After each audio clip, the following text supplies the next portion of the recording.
A most fraudulent good morning to all of you. And it's fraudulent not just because it's me, but because I'm recording this in the afternoon. Neblime versus jakulangski on Dyadic Shore. Dyadic Shore is a map by BiddyB. I don't know if this was actually played prior to BiddyB updating the map or before, but I'm thinking it was, prior or after. I think it was before. I think it was beforehand. Jakulangski will be our yellows. No, this is not just regular yellow, is it, though? Ooh. I'm going to say yellow. See, I told you. Told you guys, it was brass. The minimap color should have been a dead giveaway. Not of the fact that it was brass, but of the fact that it wasn't yellow. We have here Neblime in the bottom left. Obviously, Jack is Zerg. Neblime in the bottom left here as red Protoss. Yeah. Okay, 50% is 100% once again. We got over 100 player colors in Cosmonarchy, so some of those similar tones can be deceiving. Now, jakulangski has been fighting Neblime for as long as the two of them have been active in the community together, because, realistically speaking, they are the only two who are ever on in the same time zone, guaranteed. Neblime is a man with a strange time zone, a strange uptime, because his sleep schedule is obviously entirely dictated by the whims of those in greater time zones. By the way, nice BiddyB tiles over here.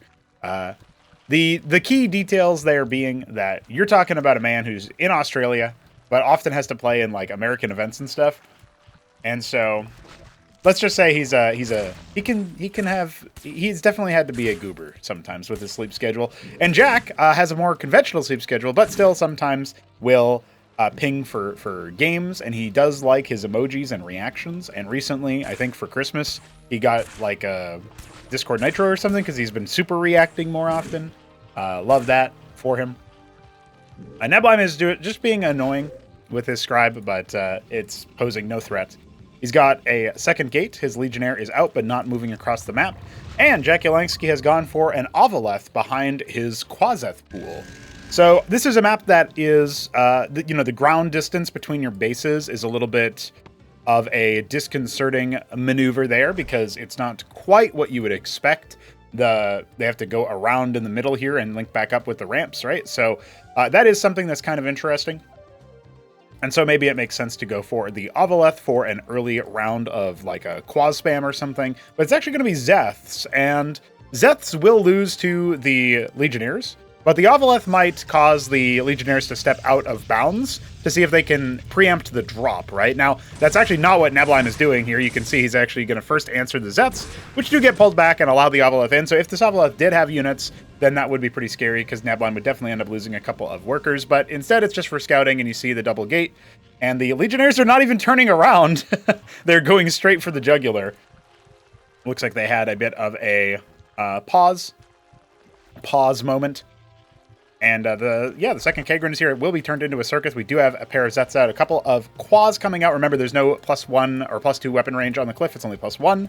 So the range advantage is a little bit less significant, but doesn't matter. The Quas are still out here. They are going to start heckling those Legionnaires. And because there were no units in the early stages of the game in that Ovaleth, it does kind of signify to Neblime that, oh, yeah, my opponent is probably going for an expansion. He tries to shut that down. This egg will be destroyed, utterly devastated and brutalized.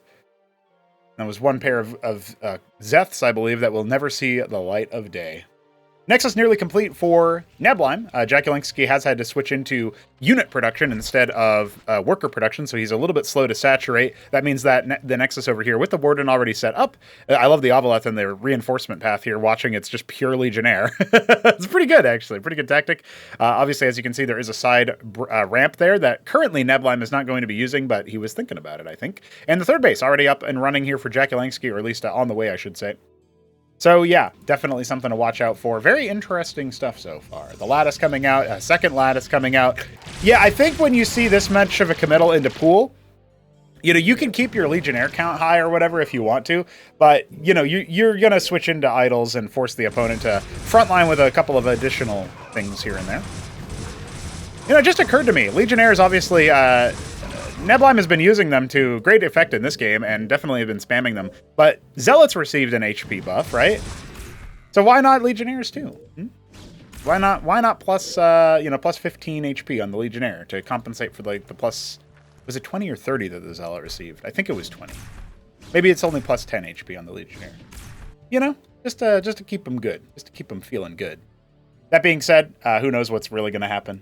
Cosmonarchy is a strange and brave world with many interesting things going on. Jack going for a 4th base. He has 3 active workers in his natural. His 3rd is up but not doing anything yet. His 4th just went down and he's got no mining men. Realistically speaking. Very interesting stuff. Taking the side path out for Neblime. Very much dead set on moving into the middle of the map and try to control that. Try to jockey for control. He has the superior army. Now, we did see a Hydra's Den be put down for Jack. He's not actually using it just yet. He's instead going into Vorvs for the time being. Love to see some synergy with that. Now, you can see this one Legionnaire pinching off and seeing you're taking another base. This might make Neblime think he's taking this is like his 3rd base, because it's a little bit early for most people to go for a 4th. Now, this flank with the Vorvs is definitely going to help out. The Legionnaire is going to have to be pulled off the line. And unfortunately for Jack, it looks like he has clicked in a way that has led his units down a strange, fallow path. But despite that, he's got the Zeth count here. He will overwhelm the pool units, and that will be all she wrote for Neblime's stab in. Now, he can try to flank in this position after the fact, but there's more reinforcements coming in to slow that down. And you know what? He's actually found a little sneaky spot behind the minerals there that is going to be a lot more difficult for Jack to excise than he thought initially. He should be going after that idol for all the devil damage it's doing, but no, it's let's see if he's got, okay, he's got Hydras coming in. The Hydras will definitely be able to clean this up. Only one of the idols remaining. Not great focus fire out of the Hydras. They should be focusing down the idol because Hydras do still bulk up a little bit for that splash damage. But there you go, finally going to be taken out. And yeah, now we've got a 4th base online for jakulangski. He's got 10 workers there. He's got no workers at his 3rd during all this time. So Neblime's still very much in the lead economically speaking. He's starting to add a Stargate for that air supremacy. He does want to be building into the Gladius count, it looks like. That's his path out from here. Jack needs to get some good saturation. He just needs to be left alone long enough to droll up for like the next minute, and then he'll be on his way to victory for sure. Saturate those gases, get everything crack-a-lackin' when it comes to that. He's not actually harvesting from his ridges in the main or natural, so clearly been very much more focused on the economics there of just spamming out early game military units. Not really too interested. Now, I love him going for a snipe onto a potential 3rd base. This is going to have to be canceled unless, well, Jack's already committed these Hydras. So he's actually switching gears to try to stab out. Like, this is a super huge committal of the Hydras, and he's not killing the Nexus. So this is actually, I think, a big whiff from Jack if he just targets the Nexus here and deals with it. I mean, he has reinforcements coming, but it's only Zeths, and his Hydra count gets cut down too low. I mean, you can't do anything there. Like, that just should have, I think we could all agree, looking at that should have just been a right-click on the Nexus, force a cancel, and, you know, sack the Hydras, because you already made the allocation of the Hydras. I was going to say error, but allocation of the Hydras into this area and committed them. You're not going to get them back. You know, you either tuck tail and run immediately. You know, you had your Oveleth there for scouting as well. Or you just cancel the Nexus. That definitely changes the calculus there. And Neblime does take the safer base at that point, right? But still, he was going to do that anyway. 5th base on the way for Jack, but still, again, it's hard to say 5th base. He's only now saturating his 3rd. He's undersaturated at his natural. And, you know, he's got okay saturation in the main, which is about to deplete. He, again, not mining from the ridges. Which on paper makes sense if you have all of these extra bases. You can just go for the gas here. But he's not actually doing that, right? So it'll be interesting. He's going to dive forward. The first Gladius shows itself. A couple of Hydras are going to step forward to try to snipe that, but they have no support, so they cannot dive past the front line. You can see the golem count starting to get absolutely egregious here. It's 240 durability with 3 armor. It's a ridiculous amount of health that the Zerg are going to have a hard time dealing with. He's going to start adding some anti-air defense as well as the fortified anti-surface that he's got going on, which I do like. He's basically been using his military to support his natural while having the static defense at the 3rd and 4th bases. And his 5th is going to be on the way at the same time. Neblime going for his 4th. Azorka Shroud and Skiback Scab are on the menu here for Jack. So committing to tier 1, and he wants to get those Bactylisks. I do like the idea of pivoting into some Lakes. You got to watch out for the splash because the golems can be very anti-splash there. But if you can focus them down, that can be less of an issue. Definitely something that you want to pair like Vorvs with or something like that. But nonetheless, I think at this point, oh, yeah, actually, Neblime should just straight up lose a Gladius here, but this might have been a 500 IQ bait as he drives his Gladius back behind the defensive lines. You can see how difficult it is for the Golems to end up being focused down. I mean, you do have to literally focus them down, right? So, you know, taking these retreating paths is not necessarily the best move. Let's see how the static defense fares against them, because we are definitely going to see Neblime go for something here. He has the one Zealot. There's going to be cleaned up by the Zethicors there. Nothing too significant, scouting out that a 5th base was on the way. And it looks like, yeah, Neblime actually doesn't want to commit to this fight just yet. Scared of the Hydra count. Yeah, at this point, the Hydras can start to, like, one-tap the Golems, and that is what you have to worry about. But he's going to go ahead and pinch off a couple of forces there. He loses a single idol. And, you know, there's a couple of Hydras being made there, but, you know, does Jakulangski sack his 5th and allow his, you know, to try to mount a defense over here? That would be my recommendation, as the Sprites are going to start heckling these Gladiuses down. That is going to kill one of them, but the workers are starting to suffer. Remember, Neblime has 90 workers right now, and the focus fire needs to be good for these Golems, otherwise they are just going to mostly walk out for free. Looks like he ends up losing 2. All the workers go down. There was no detection over there, so he could have burrowed them a lot sooner, but didn't.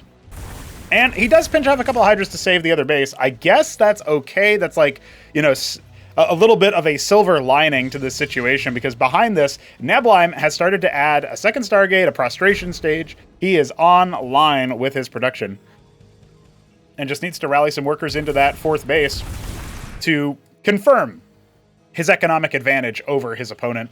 We do have, finally, Jack harvesting from the ridges and immediately resaturates the gas in the 4th base there.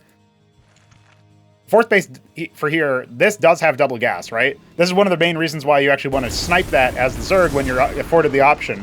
Golems are pretty good at absorbing a lot of shots, but this Hydra count will absolutely just destroy them.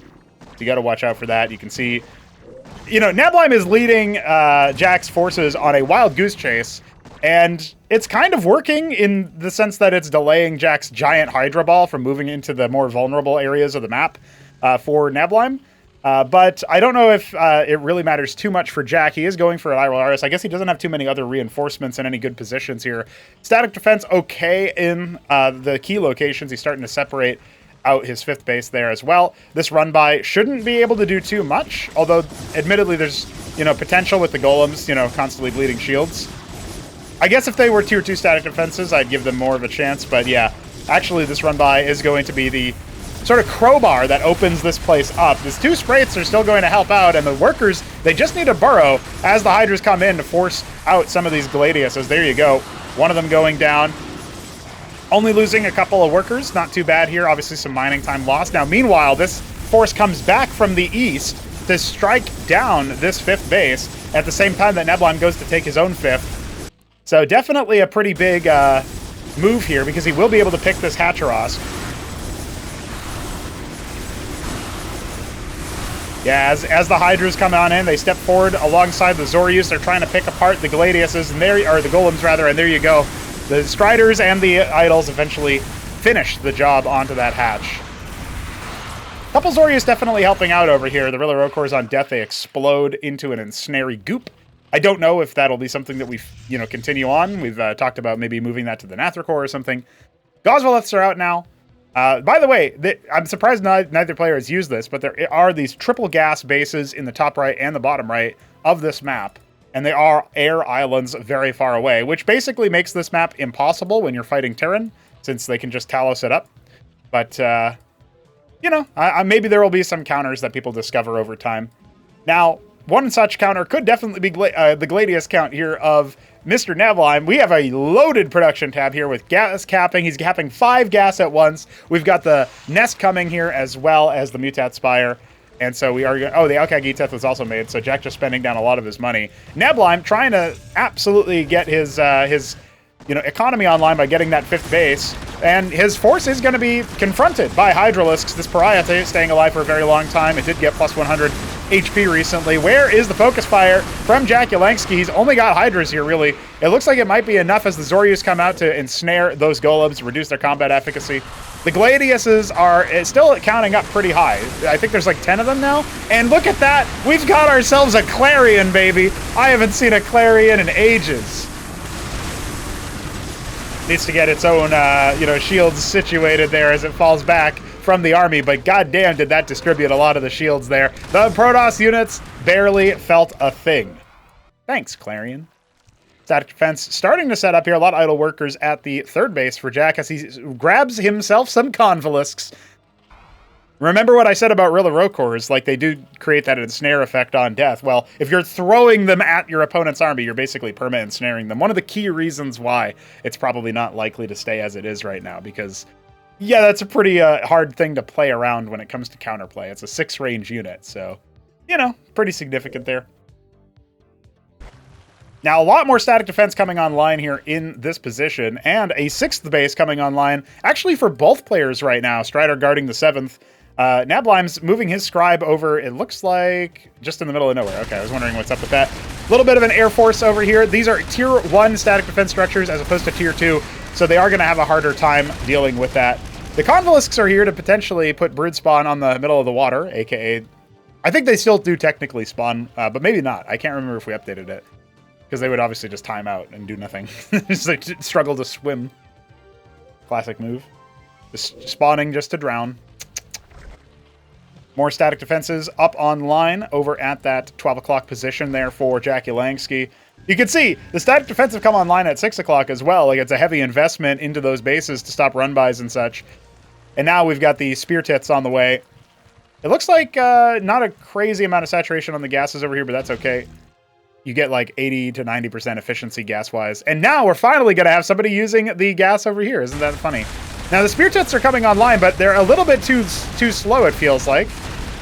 Like, what do you do as a response to this? You have no air threat yourself. Do you just attack into your enemy? Because the Gladius bounces are going to be still pretty significant here. Now, the Clarions did not... I don't know what happened there, because they're not actually with the Force. They're falling back there. So they picked the static defense, and now, yeah, there's the brood spawn we were talking about. Now, at this point, the static defense here is pretty significant, too. We are going to have the Matrolets come out here to help reinforce the position. And there you go. There's the ensnare that we were looking for. Some Oxal Basilisks. At some point, jakulangski invested in those Oxal Cesians, I'm guessing. And that should absolutely prevent this Protoss force from doing too much. Now here comes the anti-air. Oh no, it's not even close to being done. Oh boy. jakulangski being pulled back and forth. A crazy amount of money on both sides. We do have a Monument of Sin started and a Crucible for it. So we are going to see some Anthelians, maybe a Star Sovereign to just glass this area with the Clarions, cloning the shields up and stuff. Kagralisks are out. That's pretty good. Neblime choosing the Pacifists route. A couple of Auroras are going to clear out the sides. These units never actually got tasked on the Geyser. Bit of a misplay there from Jack as he's... both players have their 6th bases, but they're not doing anything with them just yet. And Tier 3 is on the way for jakulangski. He's been in this position before. I heard a Demiurge. Yeah, there's a couple of those bad boys crack-a-lackin'. The Auroras are going to come in here and clear out some Gosleys. Oh, they just got started mining! Brutal. Well, some anti-air needs to be put up over here so that those Auroras don't just pick that base for free. Meanwhile, we do have a pretty okay force here for the mid-range, mid-table force of Jack. And the Monument of Sin is done for Neblime. What's he going to do with it? What's he going to do with it, huh? Does he even notice? He's macroing. He's spending... No, he's taking his hands off the keyboard. He's got 0 APM, boys. Okay, now he's back. He's back. Star Sovereign time. The Auroras are just going to pick the Nexus. I guess that makes sense. Don't leave it for your opponent. A single Gladius spotted. That means the whole Zerg Swarm has to turn around and fight it for some reason. A Frontal Pylon. That's a bold choice. Look at the tier defenses over there. Okay. Very interesting. Very intriguing.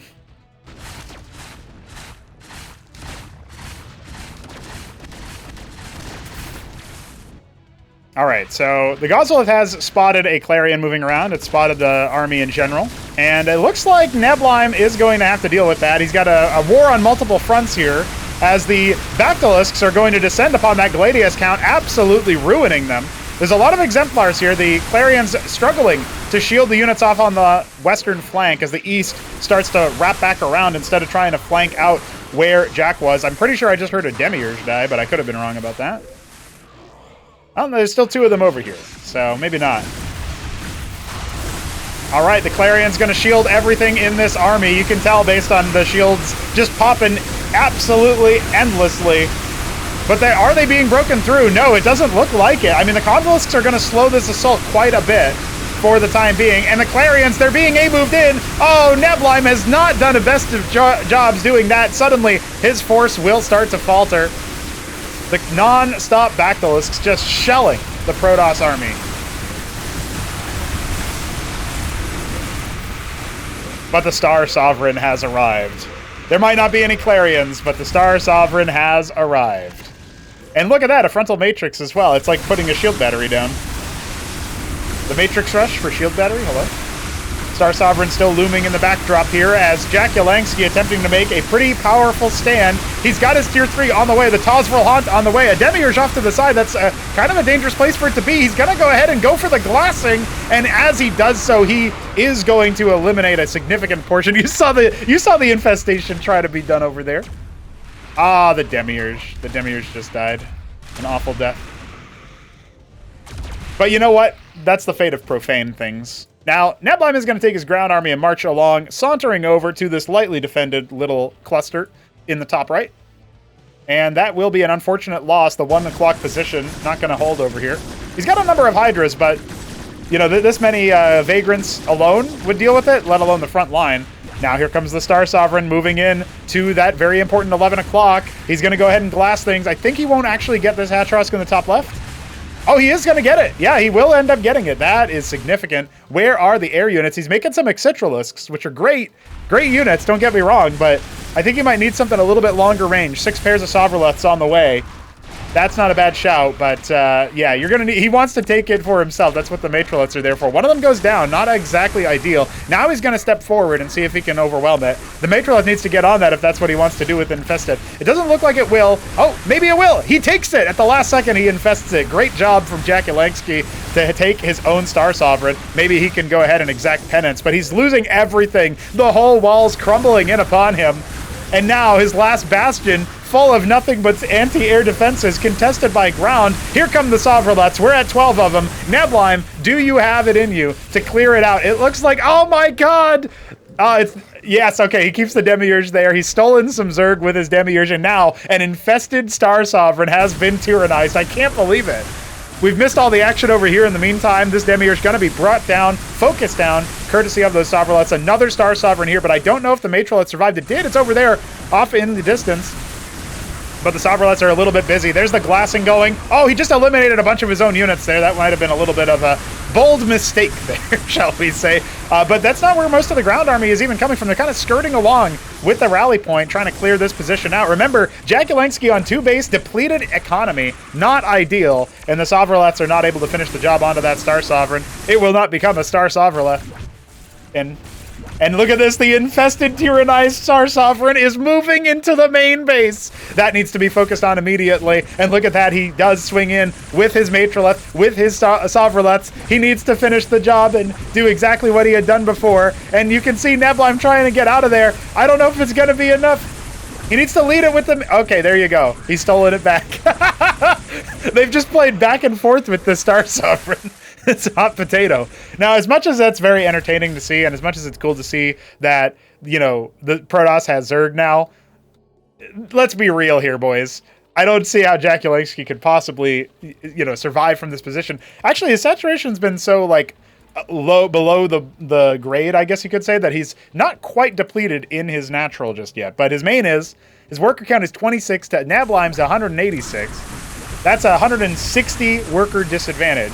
One of the Star Sovereigns is going to almost get sniped for free, but I don't know if it matters too much here. We're going to see those very important Vilgaleths be put down, but they're going to be smoked down as fast as that happened, and the Sovroleths can't get close enough to deal with any of that, lest they be mulched by things like the Auroras and the Idols in the backdrop there. The Clarion's definitely extending the lifespan of a lot of this stuff. In the meanwhile, now the Demiurge is stepping forward to claim the Sovroleths. His Star Sovereign never really got in, but look at that. It's got so much damage, so many kills, and it's owned by the Zerg player. I can't believe it, dude. Next level stuff. More Star Sovereigns here. They're just going to go ahead and blast his own Zerg. Why not? Just for the little bit of show at the end there. As, yeah, jakulangski, you might have your own Star Sovereign, but I don't think it's going to be enough.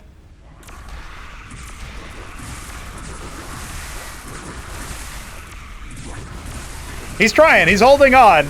But Neblime has so much money.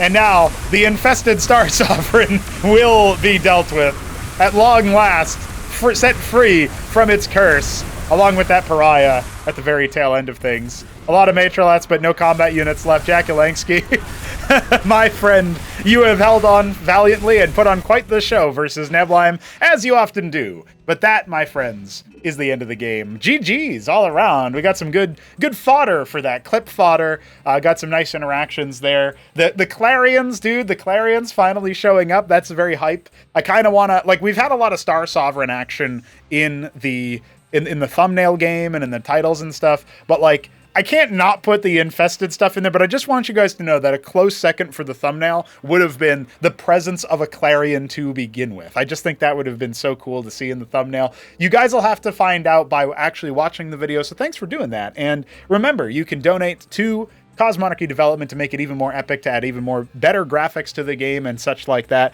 and get more exciting features into it as well. You can further the goals of us and the rest of this community by donating on the Ko-fi page. You can subscribe to the YouTube channel to pump up our numbers, get ourselves injected into that algorithm so more people get their minds blown by what they see here.